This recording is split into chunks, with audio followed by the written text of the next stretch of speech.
Salam sejahtera, saudara yang kekasih. Kembali kita bertemu. Nah, kita akan membacakan saudara-saudara dari Alkitab Yohanes pasal yang ke-20, kitab Injil Yohanes pasal 20 ayat 24 sampai 29. Yohanes 20 24 sampai 29, demikian firman Tuhan.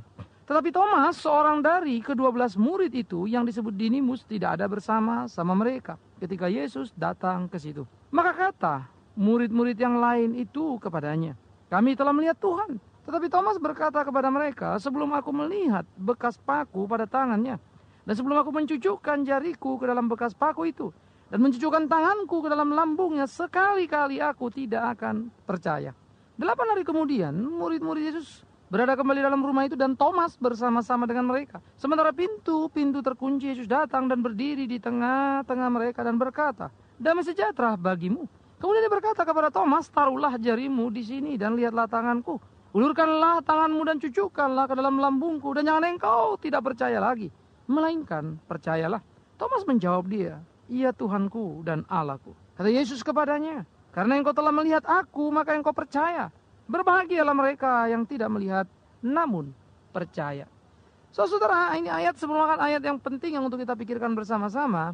Bagian di mana Thomas yang skeptis, Thomas yang selalu meragukan segala sesuatu itu, di dalam pemahamannya tentang Yesus sang gurunya, nggak bisa menerima satu kenyataan, tidak bisa menerima satu kesaksian dari murid-murid lain bahwa sang guru telah bangkit. Saudara, bisa dimengerti karena murid-murid lain sebenarnya juga di dalam kebingungan.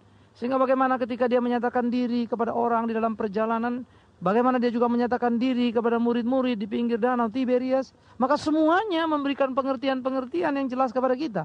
Mereka tidak bisa langsung mengerti kecuali melalui sebuah proses.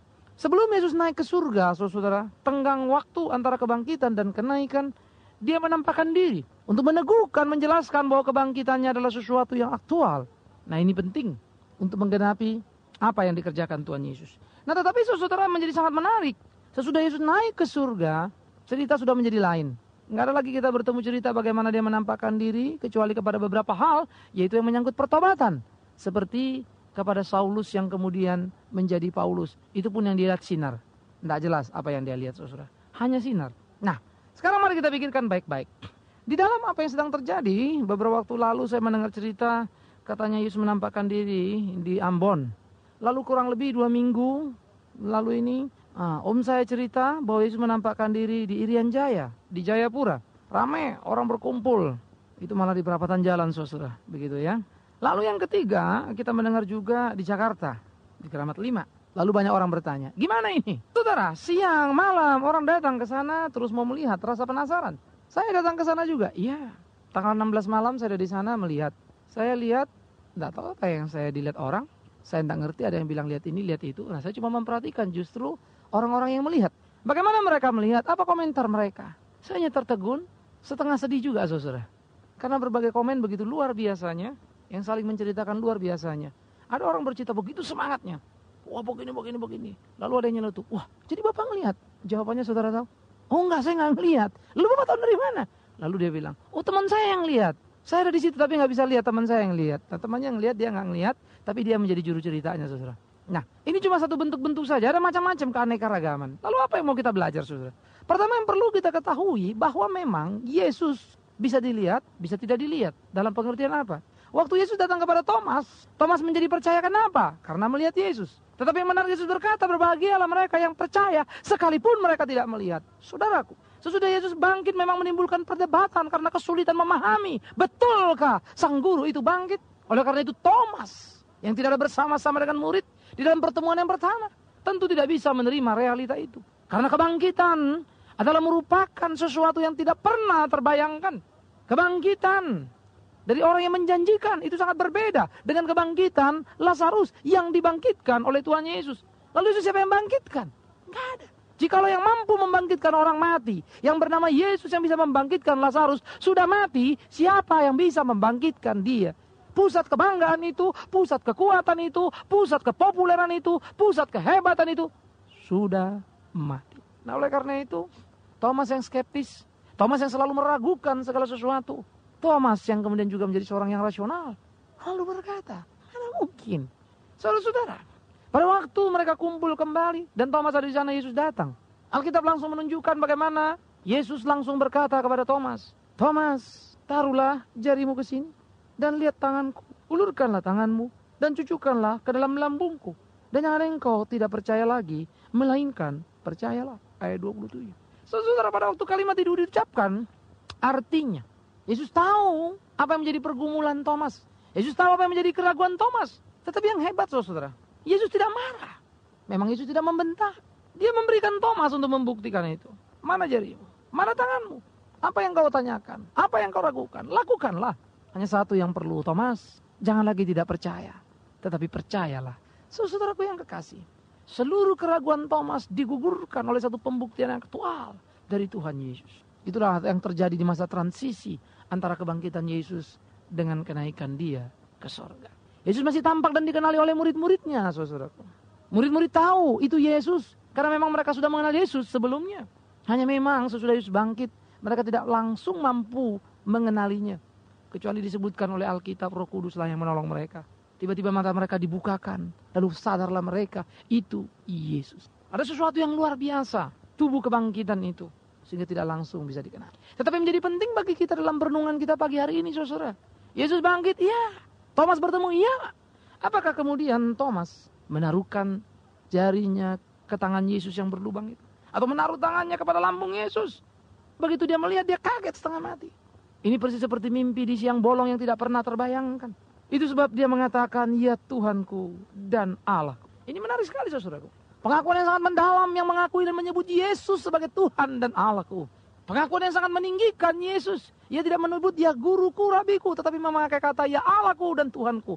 Mendadak, sesudah melihat Tuhan Yesus di depan matanya, si rasional ini menjadi sangat beriman dan memberikan statement, memberikan pengakuan yang mengagumkan, ya Allahku dan ya Tuhanku. Ya Allahku dan Tuhanku yang dimuliakan, yang diagungkan, yang ditinggikan. Nah, saudara yang kekasih, kalau begitu mari kita mulai melihat pertemuan yang sangat indah itu. Tetapi ternyata pengakuan Thomas yang agung, yang hebat, yang menyebut Yesus dengan kata ya Allahku dan Tuhanku, tidak membuat Yesus menjadi senang lalu berkata, sungguh engkaulah muridku. Tidak, saudaraku. Yesus menjawabnya, karena engkau telah melihat aku, maka engkau percaya, Thomas. Tapi berbahagialah mereka yang percaya sekalipun mereka tidak melihat aku. Yang berbahagia adalah mereka yang percaya sekalipun tidak melihat Yesus. Ada iman yang kuat, yang solid, yang bertumbuh di dalam hidup mereka. Tetapi zaman berubah, saudara. Di zaman kita ini justru terbalik. Yang berbahagia adalah mereka yang melihat Yesus, maka percaya. Bukan lagi yang tidak melihat Yesus, tapi percaya. Itu sebab orang berpacu-pacu untuk datang melihat. Semua punya keinginan yang begitu besarnya. Saya tidak tahu. Apakah mereka mau digolongkan sebagai orang yang tidak percaya, sehingga mereka harus melihat supaya percaya? Atau mereka orang percaya, yang begitu berambisi besar untuk melihat? Kan jadi aneh. Karena kepercayaan dan iman yang kuat adalah justru ketika itu semua terjadi di dalam pertempuran, pergumulan, iman yang solid, yang membawa kita masuk ke dalam pengenalan yang utuh, mengenal akan Allah yang hidup. Jadi saudara yang kekasih, ada orang yang melihat Yesus, ya Thomas juga ngelihat. Ada orang yang melihat Yesus, sesudah Yesus naik ke sorga, ya Paulus, tetapi tidak melihat fisik, dia hanya melihat sinar. Sesudah itu nggak ada lagi. Ya, sebenarnya cerita-cerita seperti ini kemudian ketika Konstantin, the great kaisar dari Roma yang bertobat menjadi orang Kristen, ceritanya juga begitu. Katanya waktu perang dia melihat salib, lalu bertobat, saudara yang kekasih. Ya. Lalu dia bertobat, kemudian mengkristenkan seluruh Roma. Dan itu juga menjadi kegagalan orang Kristen. Karena ada pemaksaan waktu itu kepada seluruh orang untuk menjadi Kristen. Karena Kristen sudah dijadikan agama negara. Saudara, berita itu panjang, kisah itu panjang. Dengan serba-serbi dan warna-warni yang terjadi. Tetapi kalau dapat kita dipertanyakan, saya kira ada beberapa hal yang perlu kita pikirkan. Tetapi ingat dulu ya, melihat dengan tidak melihat, sama bisa mengenal Yesus. Tetapi berbahagialah mereka yang boleh mengenal dan percaya kepada Yesus sekalipun tidak melihat. Nah, tetapi kenapa sekarang menjadi keinginan melihat menjadi sangat besar? Jawabannya sangat sederhana, saudara. Saya kira zaman kita memang zaman visualisasi. Apapun ingin divisualkan, apapun ingin diwujudkan, apapun ingin ditampakkan, saudara. Sampai yang namanya setan pun menjadi sesuatu yang jelas di dalam film. Setan itu begitu divisualisasikan dalam bentuk manusia yang normal, manusia yang utuh. Visualisasi ini sangat mempengaruhi. Maka manusia-manusia yang rasional, suka atau tidak suka, sadar atau tidak sadar, ingin membuktikan segala sesuatu dengan indrawinya. Maka peran iman tanpa sadar seringkali tergeser. Iman dikaitkan dengan pemikirannya. Rasional apa enggak ya? Iman dikaitkan dengan pengalaman-pengalaman mistisnya. Ngelihat apa enggak ya. Sehingga iman yang aktual, iman yang sejati, iman yang murni, seakan-akan tidak lagi mempunyai tempat yang cukup di hati anak-anak Tuhan. Pergaulan dengan Tuhan hanya diukur dengan alat pengukur yang bisa diukur. Dia memberiku uang atau dia memberiku kesembuhan. Kesembuhan bukan yang salah dan uang bukan yang salah. Tetapi ketika itu menjadi ukuran anugerah Allah. Oh, betapa sedihnya, saudara. Pergeseran-pergeseran terjadi. Bagaimana kita kembali kepada standpoint yang seharusnya. Sebagai orang Kristen yang sejati, mari kita hidup. Supaya kita tetap bangga berbahagialah mereka yang percaya. Sekalipun mereka tidak melihat. Kalau memang Tuhan menampakkan diri kepada tuan rumah di tempat sana. Itu urusan tuan rumah dengan Tuhan. Tetapi kemudian tidak dikonsumsikan menjadi berita. Lalu direbut dan dilihat untuk menjadi suatu pertontonan, saudaraku, dan berlanjut terus. Memang sih orang datang bercampur aduk perasaannya. Ada orang yang ingin melihat begitu pengennya. Ada orang datang untuk mengamatinya. Dan saya datang melihat orang yang melihat. Orang yang lihat itu gimana sih? Nah, itu yang saya lakukan, saudara. Apa kata mereka? Bagaimana komentarnya? Warna-warninya banyak. Karena saya memang tidak terikat dengan emosi massa yang ada. Saya memperhatikan, saya mengamati. Saudara yang kekasih, saya hanya berpikir, kenapa itu dirindukan orang? Kenapa itu yang diinginkan orang? Visualisasi. Visualisasi. Saudara nonton film apapun, produk Hollywood. Saudara melihat di TV dimanapun, visualisasi menjadi luar biasa. Apa yang di dunia roh sana sudah diberi wujud, diberi tubuh, diberi badan sehingga kelihatan. Bahkan diberi perilaku, diberi karakter. Kasper, peri putih yang baik hati. Hantu yang diwujudkan, saudara. Bisa dilihat, bisa bersama-sama. Visualisasi, itulah yang merangsang kita untuk ke sana. Yang kedua, saya pikir memang apa yang sedang terjadi di Indonesia dengan situasi kondisi yang pelik membuat kita menaruh harap kepada hal-hal yang mistis, ketegangan, depresi. Itu menjadi motivasi yang kuat, saudaraku. Sehingga Alkitab, firman Allah seakan-akan tidak cukup untuk menjadi sebuah pengertian bagi kita. Seakan-akan firman Allah ini sudah nggak cukup karena harus diwujudkan oleh sebuah penglihatan-penglihatan yang bisa memuaskan kemanusiawian kita, indera kita. Ini memang jadi repot, saudara.